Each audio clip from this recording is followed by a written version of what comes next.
Hello YouTube, Mad Dog here. Welcome back to my channel. Pre-brought survival kit. That's going to be a little subject that I'm going to go around quickly today. A pre-brought survival kit.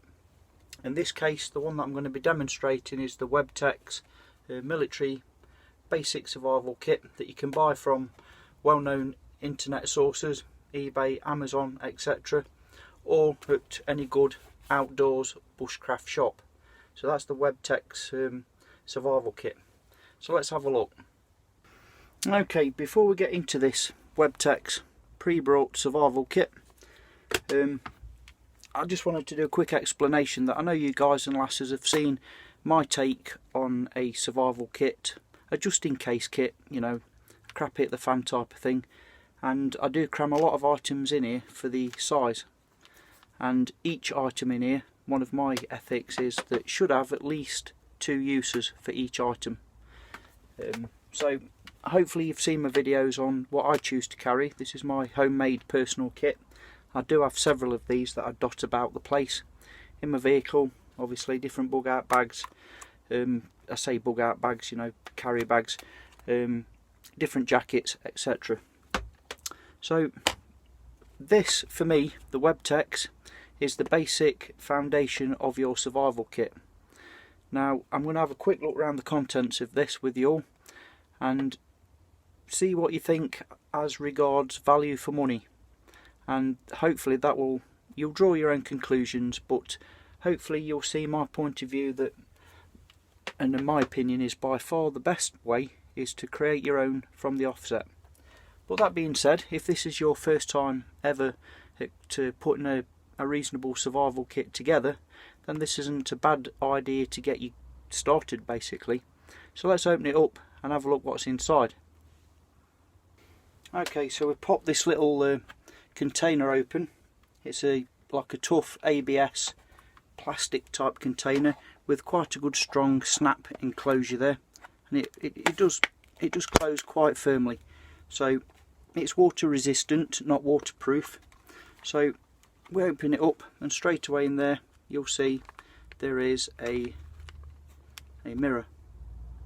So that can be used obviously for signalling, you know, a distress signal. It can be used for closer inspection of the body to get ticks and fleas, etc. off of you. If you've got something in your eye, you need to adjust camouflage if you're in that sort of a situation. Hopefully you won't be, but nevertheless that is an option. So straight away you've got that piece of equipment. We have here the Webtex survival instruction pamphlet, which covers basically the 5 C's of survival or bushcraft, whatever your thing is. You know, shelter, warmth, first aid, plan, water and food. So it gives you a quick rundown of the list of the contents and basically a rough overview of how to use them. And then also inside of that there is another small form, which is the accident evaluation report form. So if you are with another person or yourself and you need to report any injuries, then that's the form that you would give to the emergency staff that are coming to administer first aid and look after a casualty. Give them as much information as possible. So breaking into the guts, meat and bones of this thing, first out we have quite a substantial finger wire saw, flexible wire saw there for cutting wood, bone, and in a good quality one they will cut through some metals. You know, like the palisade fence, sort of galvanised fencing, they will get the job done, albeit in a noisy, slow, hard work saw finger and thumb fashion. But they do get the job done. Again, it's quite a bulky, weighty item for what it is, but we'll come back to that. A tea light candle, a standard tea light tallow wax candle, 2 cotton balls, obviously primarily for fire lighting, but can be used, you know, in some cases for first aid. 10 water purification tablets, obviously 1 tablet 1 litre. So we know all this, but I'm just showing you what's in here, and I'll show you later on in this video what I would do to improve this kit. Some items I would swap out, some items I would add for me, it's just my opinion, to make it a more serviceable and practical kit. So that's the water tabs anyway. We have a survival whistle, standard survival whistle in orange, which is always good. A housewife kit, small sewing kit there for making running repairs for your kit and gear. Buttons, couple of needles. There's a safety pin in there, which is for me a bit of a redundancy, because down here there is also, you can get this out, some more safety pins. So for me that safety pin should be with these if you're going to carry it. So a ferrocerium rod, a small one, a Miltech one. That's type of small ferrocerium rod. It's about a 4.5mm, 4mm maybe by, I don't know, 25-30mm, something like that. For me, very important. A small lock-in knife. Nice little thing this, nicely constructed for what it is. It looks like it's of a stainless construction. Little liner lock, an open frame liner. You press the liner obviously and it closes down. So again, a very important piece of kit in my opinion. We have some Webtex military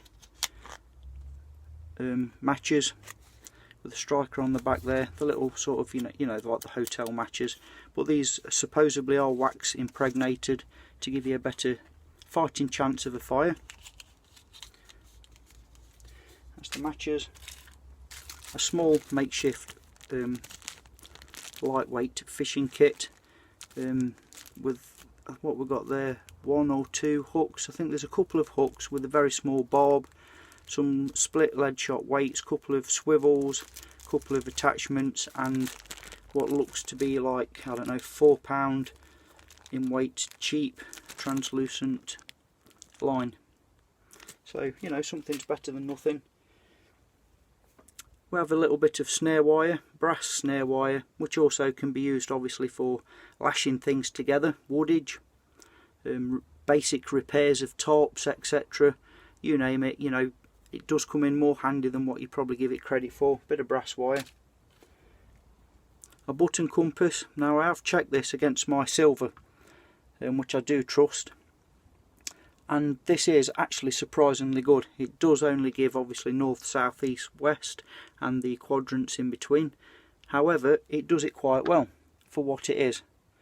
I have a bit of an issue with these. You either get a good one or don't bother, because they will give you more grief than what they're worth if you get a bad one. So, but that one appears to be still very good. There's no air bubbles in the liquid.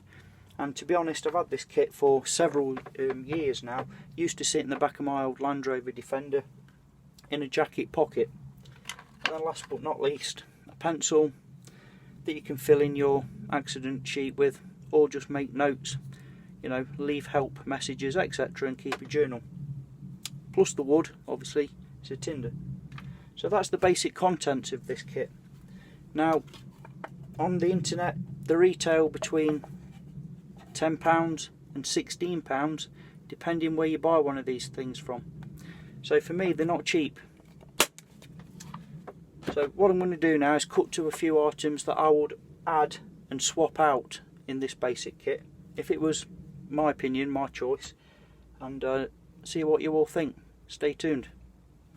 Okay, over here we have the original contents of this pre-bought survival kit, and over here are a few items that I would potentially swap out, change or add to that kit. In my opinion, this is all just my opinion, to make it more usable and more practical.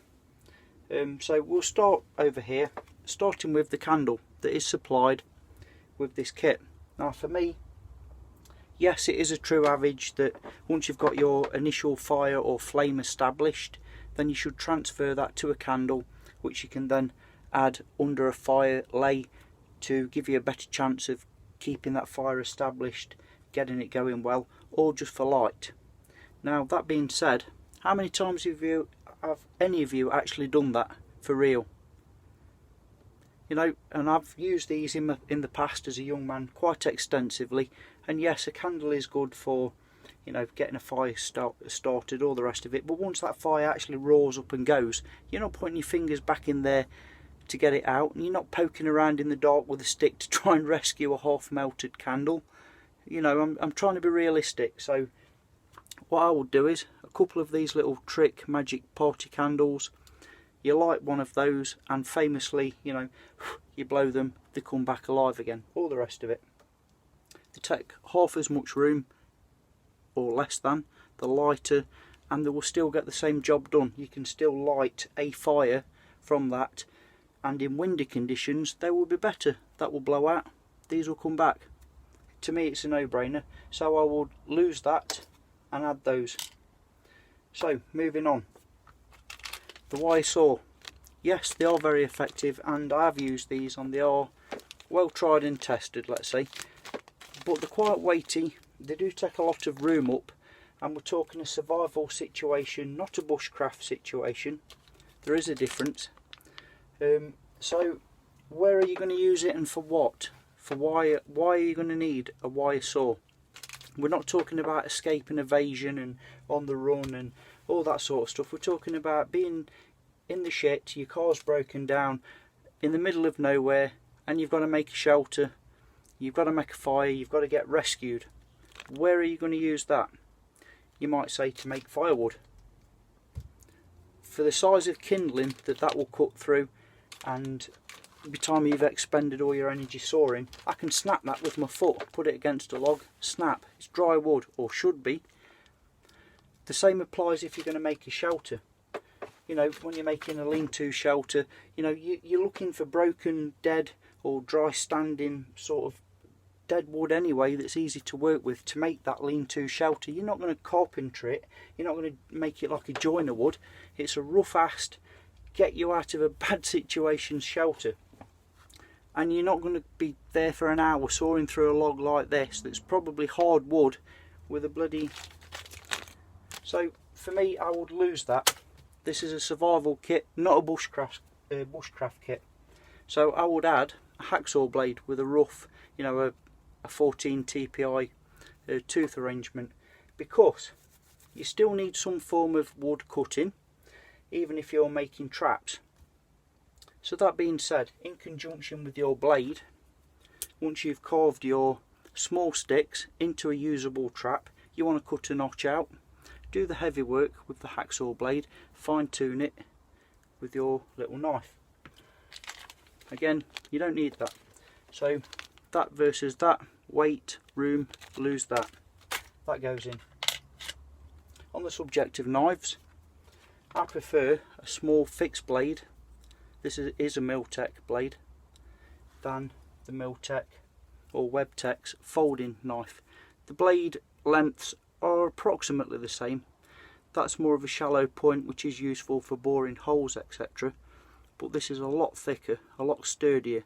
So should I need to do any splitting or do something a bit more brutal, it's survival, we're going to do what it takes. You know, we're not playing here. That will take more of a beating than this pretty little thing. And, excuse me, you have a lesser risk of it folding up, which this possibly could, because, you know, if I grip that hard, that blade's now unlocked. So if I'm numb, cold, I won't feel I've done that and I've got myself a good cut. This one's solid, full tang, won't happen.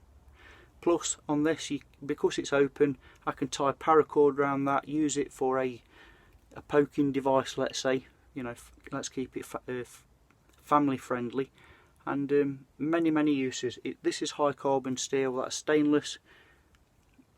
Each to their own, but that's my preference. I would lose that and add one of these. So that's straight away a bit of a difference for me. The original setup comes with water purification tablets. Great. So you've opened your kit up, you've gone down to the local stream, or it's chucked it down with rain, you've caught some in the hood of your coat, whatever it may be. What are you going to collect it with? There is nothing. Always add a couple of Ziploc bags, maybe a straw, at least 2 Ziploc bags that contain, you know, will carry a rough litre or half a litre, whatever, of water, so that then you can add your water purification tablets to that and get the job done. with the basic kit you have nothing. So I'll keep them, but I would also add the 2 bags. Okay, the Webtex matches. Yes, I will probably keep them purely for room in this particular tin and kit. However, if I had a choice, give me a lighter. It's survival, it's not bushcraft. We're not trying to make a fire because we want to and it's pleasurable. We need to make a fire. Let's take a lighter. Lose them if you can. Fishing kit, you might be inland, you might not be. Take it. Cotton balls, yes, take them. But me personally, I would dress them heavily with Vaseline, pharmaceutical grade Vaseline, so that you can use it in a medical emergency and they'll burn longer as a firelighter. So yes, take them, but add some Vaseline. The whistle. Whilst this is in orange, which is absolutely fantastic, it's survival, not escape and evasion. You need to be seen to be seen. I would use the orange version of this one. It's a lot slimmer, it's a lot thinner, it's a higher pitched note which will travel further, and this one has on the side here, just let me try and get this in, a secondary ferrocerium rod on the side there. So for me, I would swap that out, I would lose that and add that. The original ferrocerium rod, absolutely, no brainer. The compass, I would still learn how to navigate in different methods without relying on this, but I would take it anyway. Brass snare wire, absolutely for me, yes. The housewife kit, yes, I will take it, but I will be tempted to halve that, halve the amount. Why do I need, I'm not sewing curtains. You know, I might want to sew my boot up or my shirt or my rucksack. I ain't sewing curtains. However, some cordage is better than none, which this kit in its original form gave you none. Which moves me, oh sorry, I'll put that in the keep, which moves me on to my next piece, which is this. Cordage. So I've got a bit of waxed bank line wrapped around a Strike Anywhere match and some flammable tape at the end. About 30 feet, I believe, something like that. So it's small diameter, but enough to get you out of a sticky situation. Even if it's just a pair of shoelaces, tying wood together, making a makeshift shelter. First aid even, you've got the option. The original kit never gave us that. Add that, cordage, definitely. A small battery light. Cheap and nasty things, but they are effective, they do work and they are reliable. I've had this one a long time, it still works fine. Little penny battery light there, LED light, add it. You never had one before. You try doing any of this stuff in the dark, if any of you guys and lasses have tried it, you'll definitely know what I mean. It isn't easy, it really isn't. So, Fresnel lens, weighs nothing, thin as you like. On the rare days over in the UK we do get some sunshine. Get your fire going early doors, keep it going. You can make a signal fire using the solar rays. You can use this to get ticks and splinters out of view, close magnification. You can use it with a backdrop behind it for signalling. Intricate detail reading on a map should you have one, and for what it is and the cost, absolutely carry it. Small expandable towel. When you wet these with a few drops of water, they unroll. Fantastic things. Great for hygiene. Great as they are for firelighting, tinder. Many uses. Definitely carry one, at least one. Small boo-boo kit. Some sticking plasters. No first aid items are in the standard kit. They lie flat in the pack. They weigh nothing. Why not? Add them first. Well, I say first, last. It's more important to be safe with first aid. It's the first thing out. Alcohol wipe, part of your first aid kit, but also very flammable. Takes a spark straight away. Brilliant firelighter. Definitely add one of those. A couple of ladies sanitary tampons. In my previous videos I've showed how to make makeshift filters with these. They're excellent firelighters, as we know. They're brilliant pieces of first aid kit because they are sterile, you know, with them being symmetrically sealed. They are sterile, brilliant at what they're designed to do, which is absorb moisture or blood. So definitely carry at least one, if not two of those. Straws or maybe. Some tinder, if you've got room and space, bit of fat wood, a few shavings, get it in there. I would prefer that over the two plain cotton balls, but that's just me. Each to their own when it comes to that. You could, these are like options now, you could add 2 vials, one of potassium permagnetate, one of glycerine. Glycerine being the food glycerine, so you can drink that as well if you need to. Again, fire lighting and first aid for the potassium permagnetate. I know I'm ranting on, but I'm just trying to get it over to you guys and lasses that, especially the beginners out there, please look at the 5 C's of survival and make your kit from that. Don't just spend all your money on a basic kit and think that's it, you're covered. Go out and try them and use them, and I have done as a young man, and I'll be honest with you, no matter what your kit is, it is absolutely bloody hard, nearly impossible to survive properly out of one of these tins. So try them and swap and change, experiment, and keep and carry what works for you, because everybody is different, trust me. So once you've got all this collection of items stowed away in your container, what about some coverage? We've not had any form of coverage without making a shelter. You're in a real bad situation. Carry yourself a space blanket. Obviously, as you can see here, good for signalling as well as keeping you warm or cool. They work both ways. And put that underneath your survival kit and hold it all in place using a Ranger band, aka a piece of motorcycle or push bike inner tube, which also has the benefit of they are brilliant for making a fire in the wet or very high humidity conditions when there's a lot of moisture in the air, and it will keep your kit secure and together, as well as you are now having that on the back. You don't even have to break into it to signal. So definitely a space blanket. That basically is what I will do to improve or make this kit more practical as a real emergency kit, not a play toy thing where you buy it online, you put it in your glove box and you think, I'm good to go. Especially if you've never used one of these in anger before. What I would recommend to anybody is buy your kit, especially if you've not done it before. Go for a walk in your local woods, let somebody know where you're going and when you're estimated to come back. Keep in phone contact with somebody and try and live for 2 days, a full weekend, out of your standard tin, and then you'll know what I mean.